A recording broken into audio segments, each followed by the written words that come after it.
Bergen, founded in the 11th century to control the fish trade along the entire Norwegian coast, became the capital of a vast kingdom that stretched from Ireland to Greenland and included the Shetlands, the Faroe Islands, and Iceland.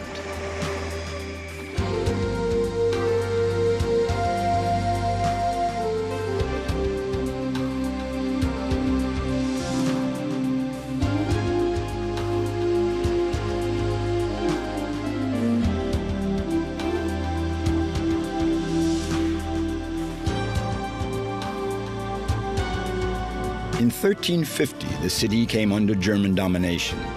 The merchants of the Hanseatic League set up their warehouses in the Bergen district, which at the time was right on the port. Rebuilt after the fire of 1702, Bergen's houses, with their brightly colored wood facades, are now listed as a UNESCO World Heritage Site. The houses have become the showcase of Bergen, the cultural capital of Norway.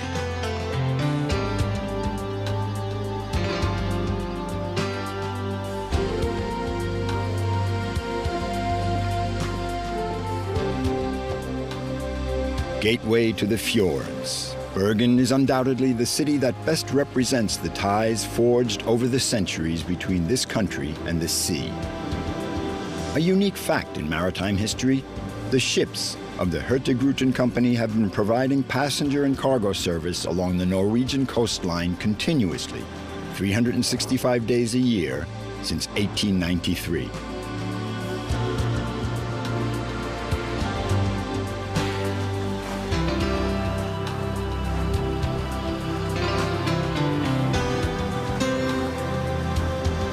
We leave Bergen on board one of these coastal express ships.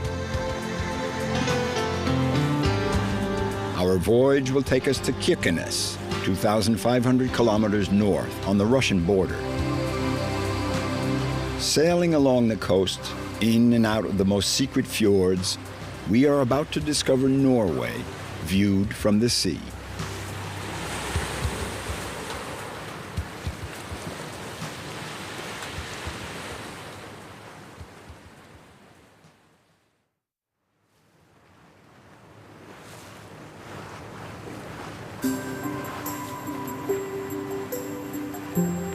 During the night, the boat stops several times in small ports to the north of Bergen.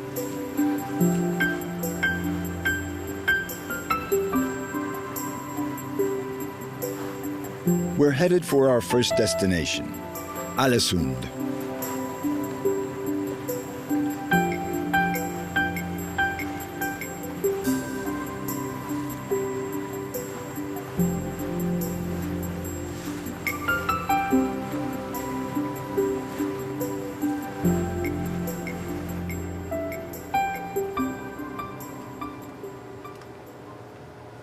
In the beginning, in 1893, the Hurtigruten boat ran from Trondheim up to Tromso and Hammerfest. Later, the line was extended. It now goes from Bergen to Kirkenes. We call at 34 ports. The boats sail from Bergen, and the round trip from Bergen to Kirkenes and back to Bergen covers about 2,500 nautical miles. That's almost 5,000 kilometers. Now the Hurtigruten Company is moving more and more toward tourism, but we still provide service for the local population. People take the boat to go to the hospital or to do shopping in town. They use it to visit family and friends. And we have another important job, delivering the mail to the coastal region, especially to the northernmost region of Norway.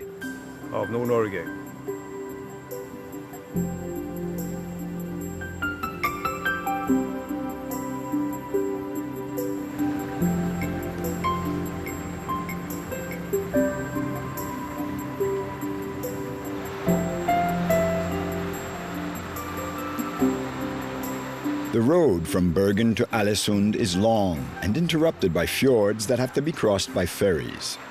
So sometimes the Norwegians prefer to take the coastal express and load their cars directly on the boat.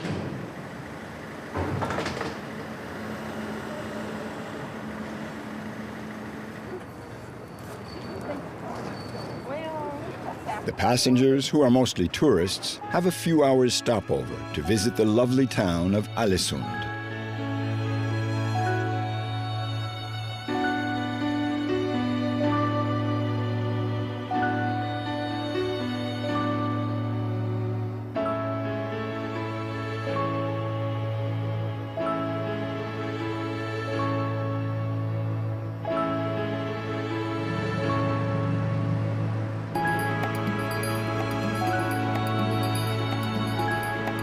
This fishing port is one of the busiest in Norway.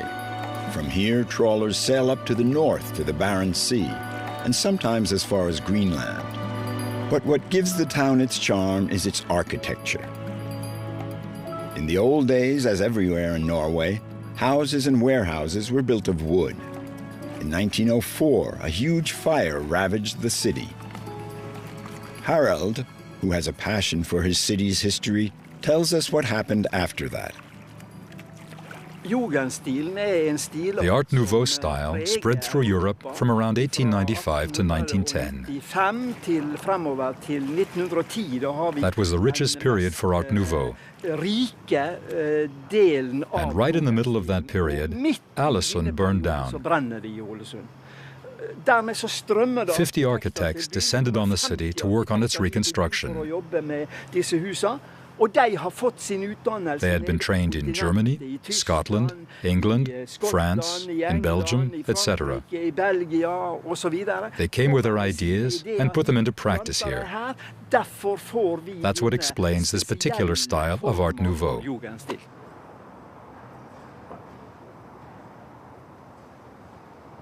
But what distinguishes Alesund are the corner turrets, the use of rough stone, and the friezes on the facades.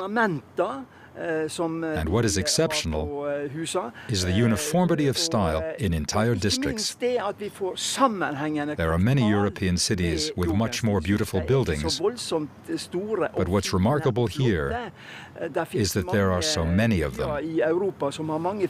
The extent of Art Nouveau architecture here is really impressive.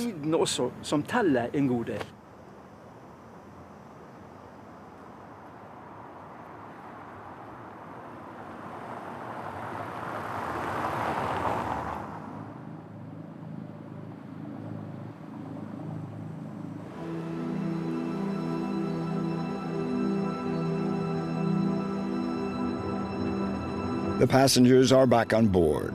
The holds are loaded, so the Nordlys casts off and continues its voyage towards one of Norway's most beautiful landscapes, the Geirangerfjord.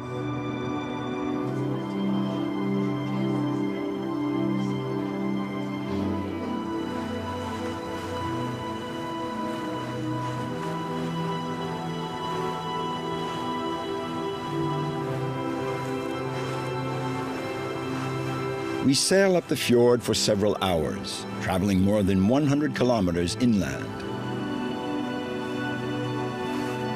These ancient glacial valleys, invaded by the sea, have become the symbol of Norwegian landscape and nature.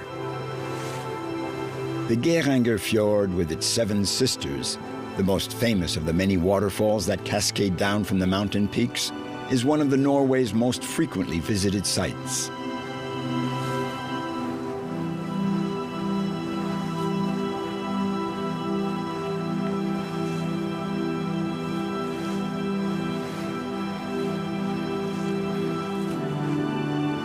During the 19th century, the King of England, the Emperor of Germany, and many other crowned heads would drop anchor every summer at the little village of Geiranger, nestled in the depth of the valley.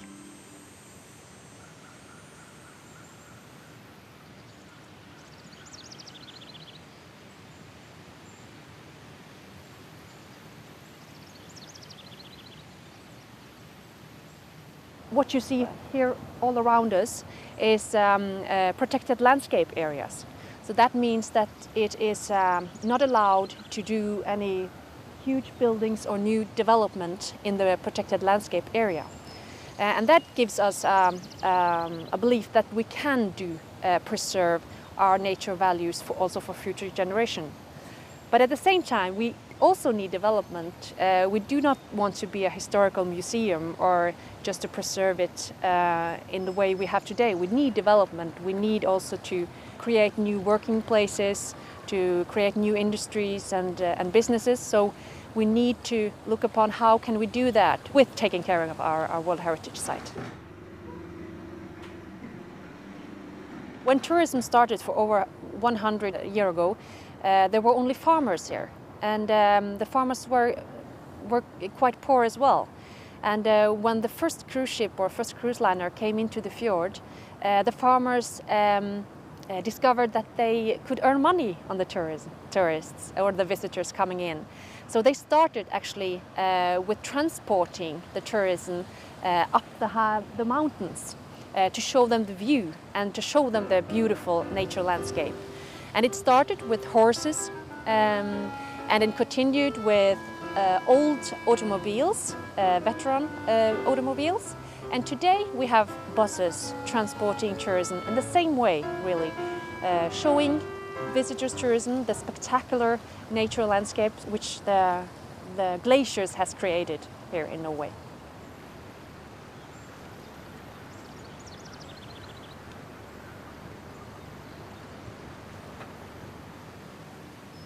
The Nordlys turns around and heads back down the fjord towards the ocean.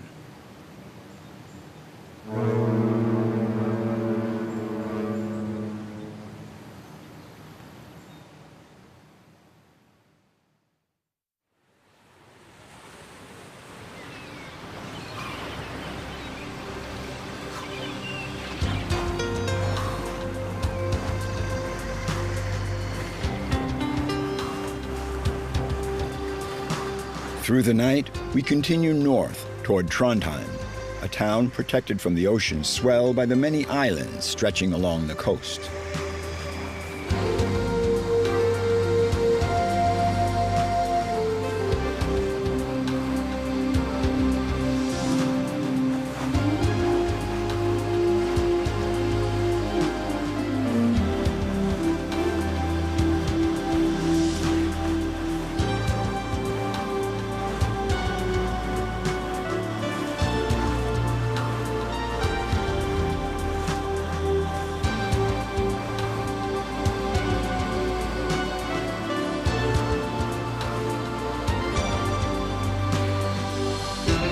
As we approach Trondheim, we pass another Hurtigruten ship, probably on its return journey from Kirkenes to Bergen.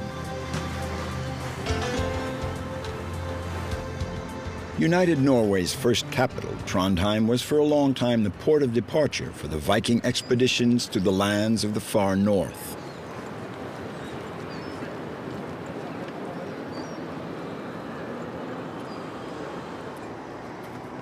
Ja, och så får jag lite motter och så har vi apple and plums and different plums that just we have now. Our strawberry and all the other berries we finish. It's too late. So now it's tyttebär. Nej, det var en halv kilo. Nej, det var 1 kilo, ja. Pappskina blir 63 kronor. 3 kronor? Ja, tack.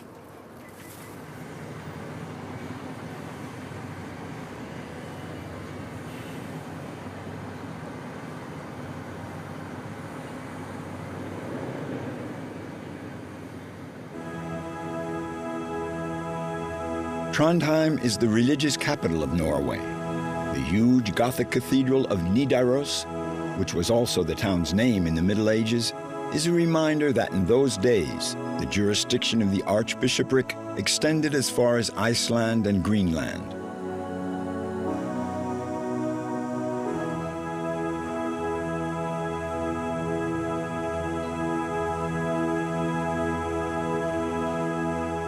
When the King of Norway visits Trondheim, he stays in this palace, the largest wooden building in all of Scandinavia.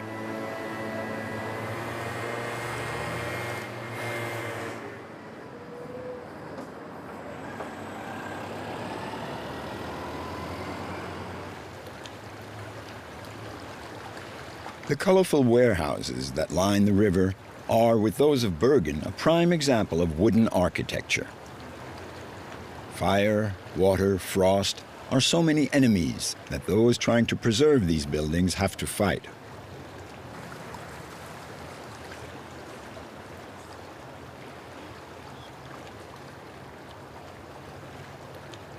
These warehouses are the remains and the memories of the city harbor, built for storing goods going out and in to the city, and still preserved.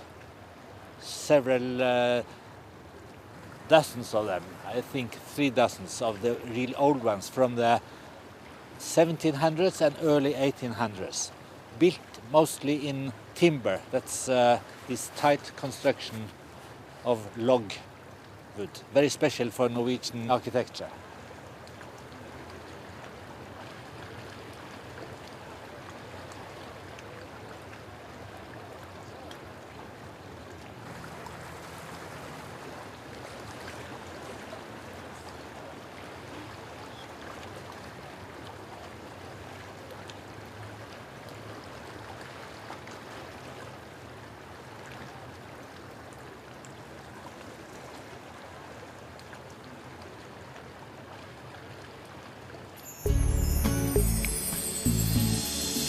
All through the following day, we continue our journey northward, towards Svolvær in the Lofoten Islands.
In the morning, we cross the Arctic Circle.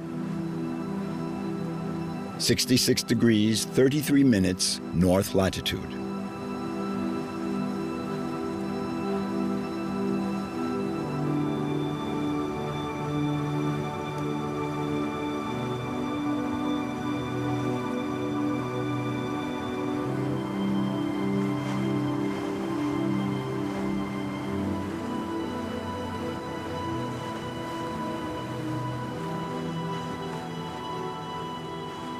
This boat is the MS Lofoten.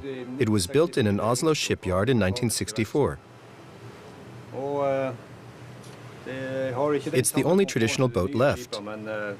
It doesn't have all the comforts of the new boats, but there are passengers who will travel only on the Lofoten.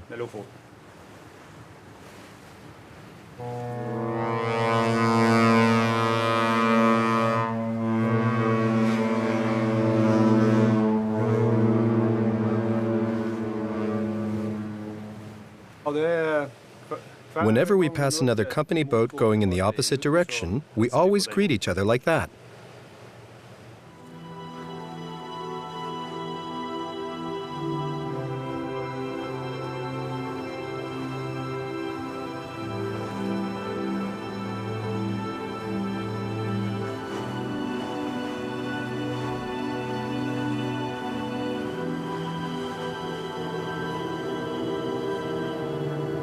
We're approaching Bordeaux.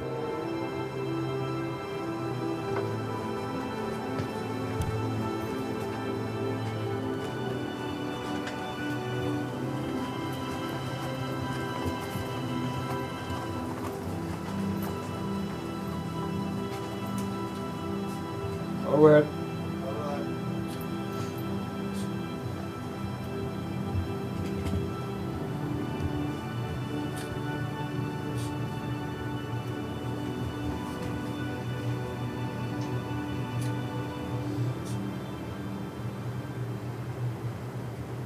This little port is usually very busy, for Bordeaux is situated right across from the Lofoten Islands. Many Norwegians take Hurtigruten boats just to cross to Svolvær, the port of the Lofotens. It's also the opportunity to deliver a wide variety of goods. Train stops in Bodø. There's not a train north of Bodø, so it's much cargo from Bodø and far north.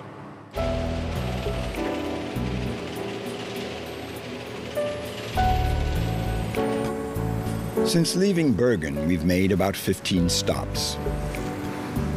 From now on, the Nordlys will sail due west towards the Lofoten Islands. At Svolvær, we'll leave the Nordlys. In a few days, we'll board another Hurtigruten boat at a different Lofoten port to continue our voyage.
Lo is the Swedish or Old Norwegian word for lynx, and foten means foot.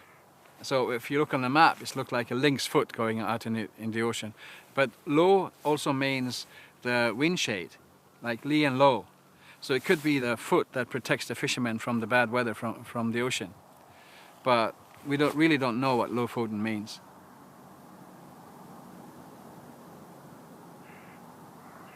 The shape of the islands is due to the Ice Age, particularly the last one, only 12,000 years ago. And in between us and the mainland, there's a fjord, the West Fjord, and we have the Gulf Current, which also at that time was warm. So the snow cap, or the ice cap that covered central Scandinavia, just melted on the way out, and it was only 300 to 500 meters thick when it came out here.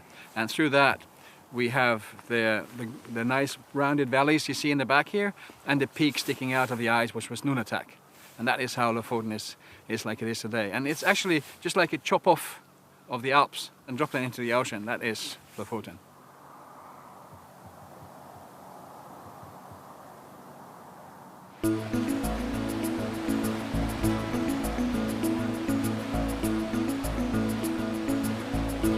We board a little excursion boat to visit Trollfjord, one of Norway's narrowest and wildest fjords.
middle of the fjord, we meet up with another Hurtigruten boat to take on other passengers.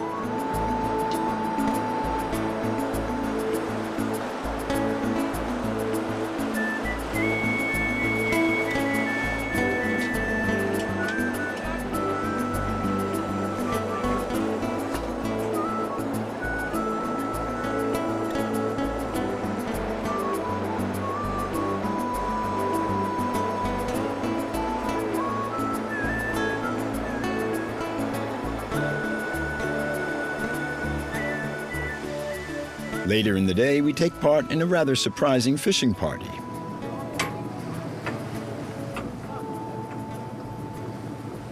Like this? Yeah.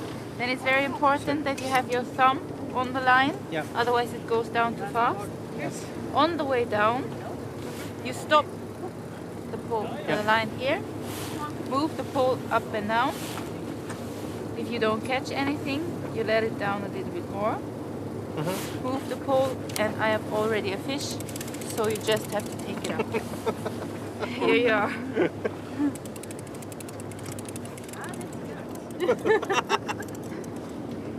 Now put the pole down.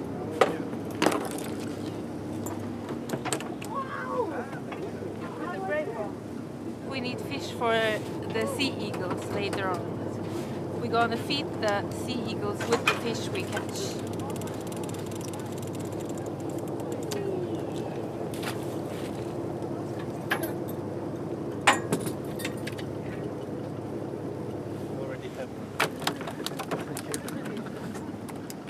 Only one. Only one. Only one. Whoa! A lot of job, a lot of work to do. Like, everything happens. You're in the center, in the capital of fishing.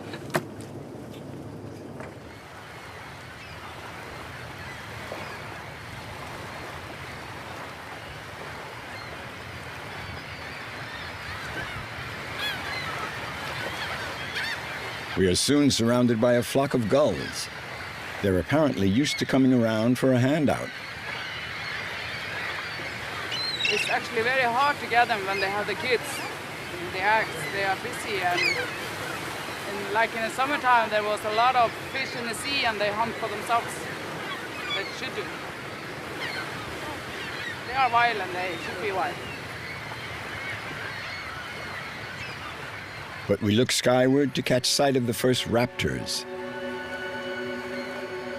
They circle for a good while, then dive down to catch the fish we've thrown out to them.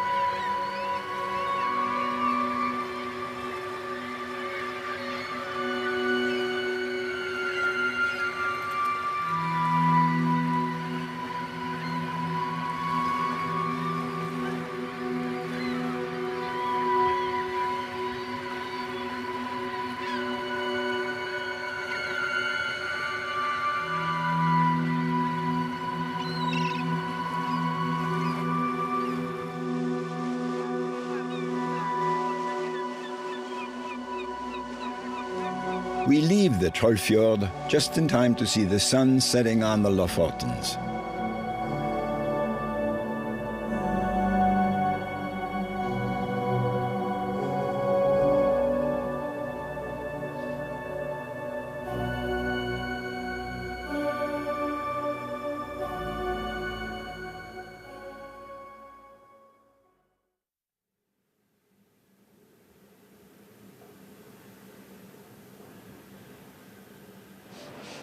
During the summer, Svolvær is a sleepy port.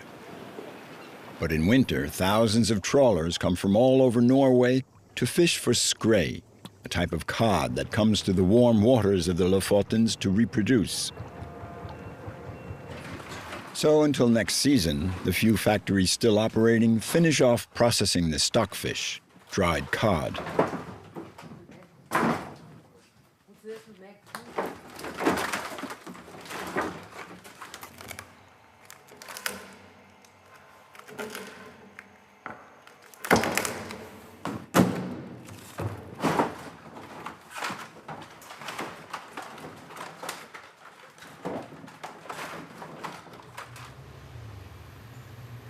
North of the Lofotens are the Vesteralen Islands, where we meet Arild and Leila.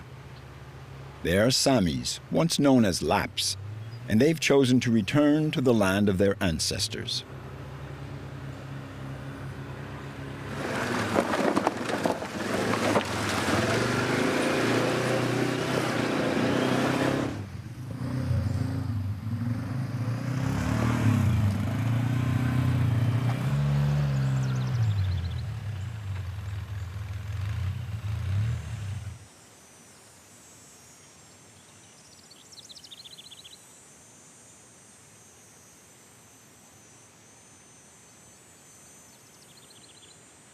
I feel something special for this area. Yeah, of course. It's like my home. It's like your flat in the town and another person's flat in the town, and this is my area. This is my district, and I love it. It's a very important area for the Sami people and the Sami culture always has been. And if you look down here on those rocks, we don't know what they are used to. Maybe to tame the animals in the start. They found a place here for a fire, and that was 1,000 years old. So I get goose skin when I'm passing this area. And it's a very important thing, foundings for the Sami culture in this area.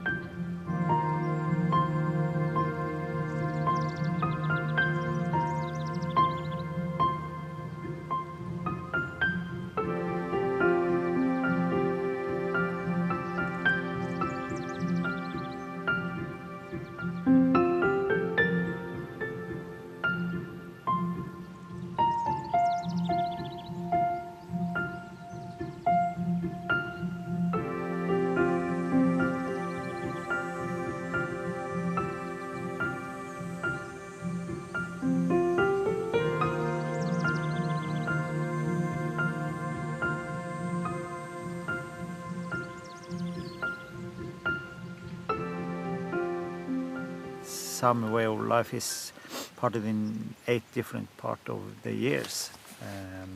We have 8 seasons. Yeah, 8 seasons. Norwegians, they have 4. And every season follow the reindeers. Yeah. You know, to be a reindeer owner, it's not just a work, it's a lifestyle. We have to follow the reindeers. They don't follow us. Because they do the same thing at the same time every year. And they have done these things for thousands of years. If you start in the spring, all the calves, they are born in May, always. And in July and August, it's a very busy time for us, because then we have to go up to the mountains and live with the reindeers to earmark the newborn calves. And it's a lot of them. And we have to go up there many times every summer.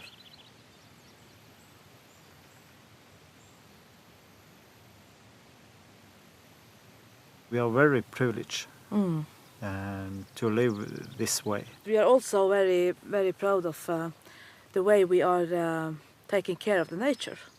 We are living with the nature, in the nature, of the nature. And that's very important for us to take care of it.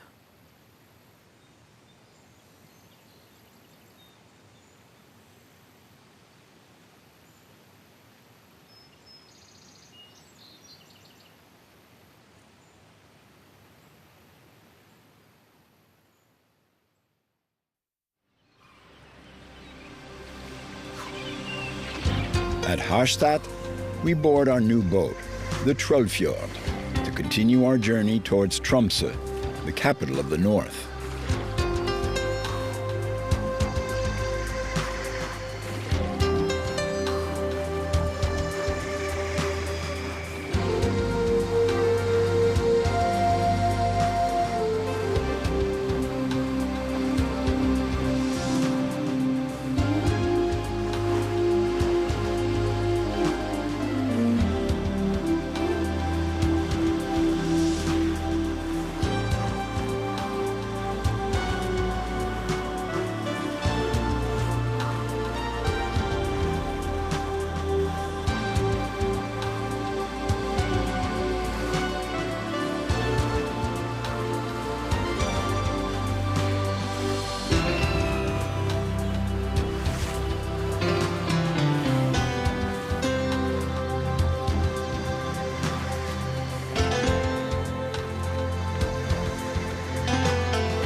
Throughout the 19th century, Tromso served as the home base for all the polar expeditions to Spitsbergen and the Arctic.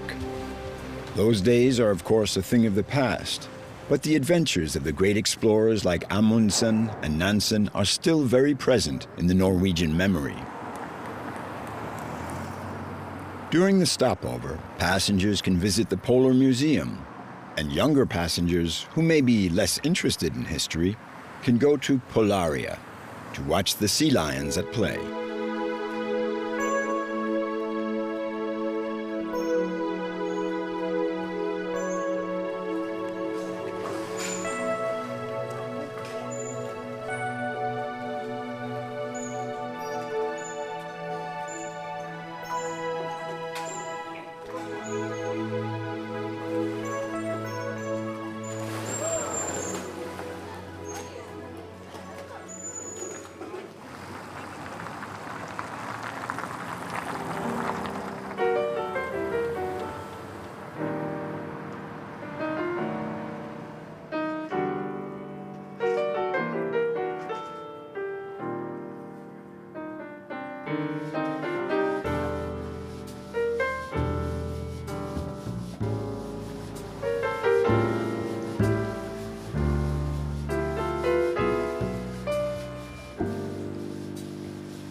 The Trollfjord leaves Tromso at nightfall. We embark on the last part of our journey, which will take us to explore the northernmost part of Norway.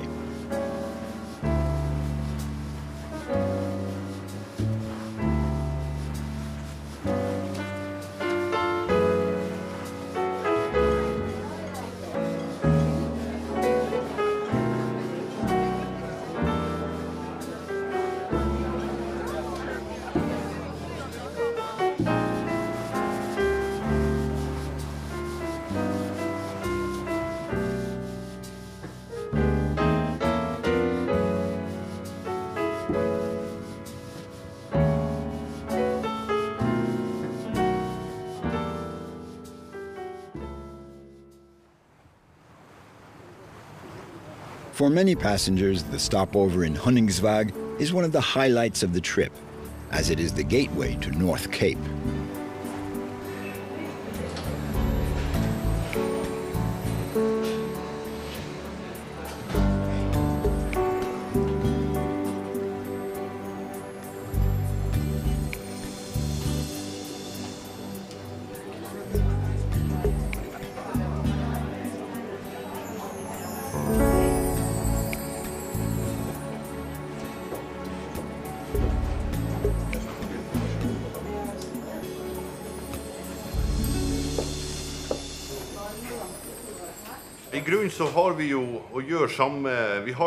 Our role and our work today are the same as they used to be.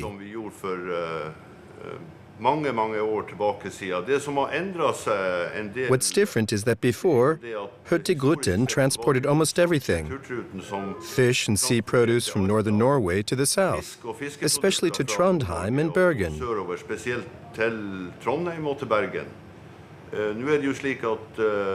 Fish processing has died out in certain regions, and methods have changed. This means the transportation of fish has sharply decreased as well. As for transport from the south to the north, things are pretty much as they always were. We ship fresh produce from the south of the country to the north.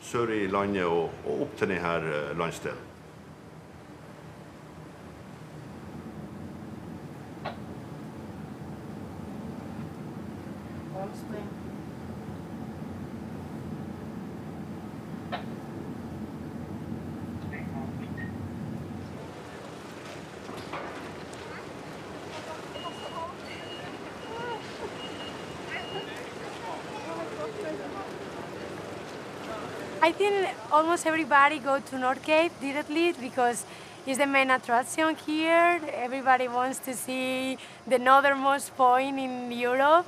So they just take the bus in the bus station there, and they go up North Cape. I come from Madrid, and there everything is crazy, pretty crowded the whole time with people around. And here it's just peaceful. It's like something you cannot pay with money at all.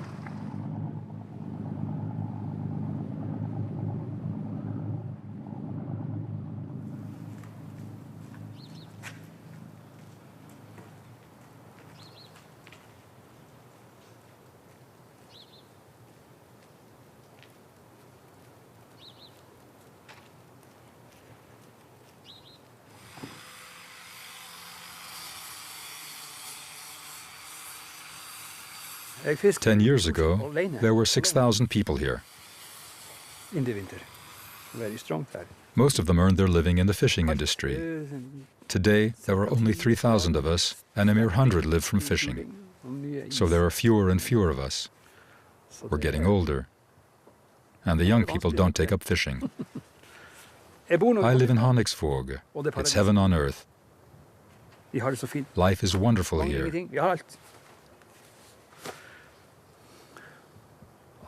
We have everything.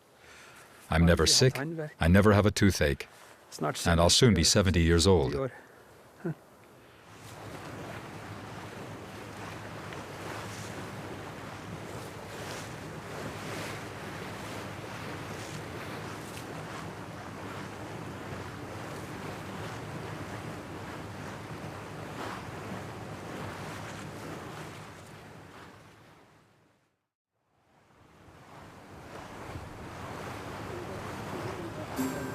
We've entered the Barents Sea, heading for Kirkenes, the northern terminal for the Coastal Express line.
Kirkenes looks like a pioneer town. It sprang up in the middle of the tundra after iron deposits were discovered in the region. Those boom times are long gone. But far from being a handicap, the present poor economy seems like a blessing to the Norwegians who have chosen to live here. Kirkenes is a last frontier, a last land of opportunity.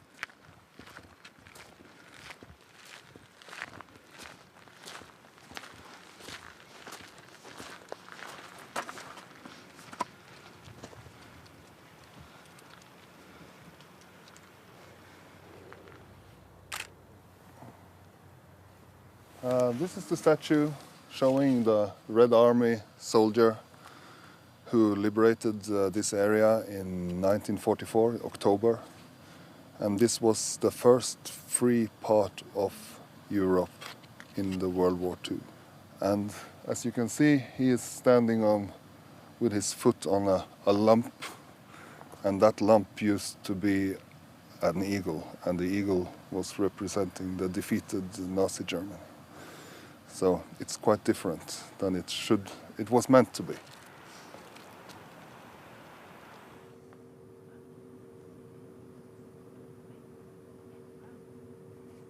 As we know, soon after the Russians became our enemies and Germany became our friends through NATO. And they decided that the eagle had to be removed. Times have changed and the Russians are now our friends again. And someone wants to have the eagle back. And they think that it could be located here in Kirkenes somewhere, so it's almost like a little detective story.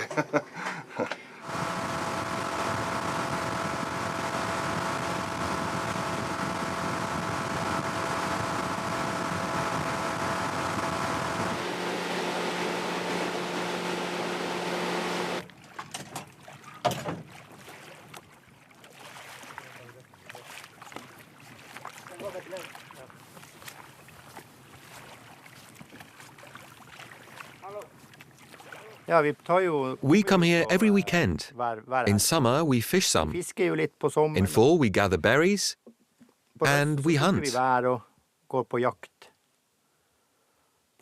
Hunting season starts in September. We shoot snow partridge, then we have them for dinner. And back that way, 3/4 of an hour away on foot, we have lakes full of fish. In summer, we go camping there. That's what we do here. In winter, we ride snowmobiles or ski in the area. And we hunt. It's a good life.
It has been done for 60 years on this farm.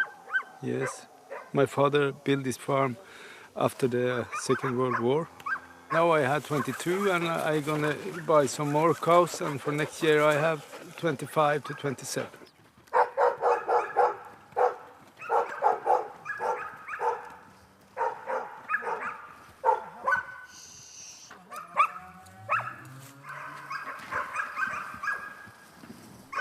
All the milk for the cheese production come from my cows, yes, and they are only 1 hour old, this milk, when it go in the production.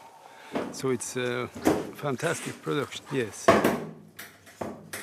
In the winter time, the cows not go out, so we have to take care of grass from the fields and dry it up on the second floor, and there is very good. It's very good food for cows, for the milk and for the cheese.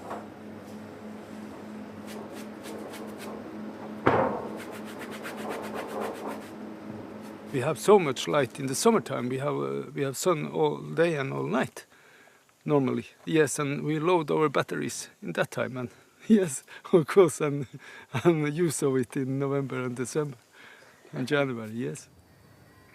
I'm not isolated here. I'm in the middle of the world, you know. Yes, I'm in the middle of the world.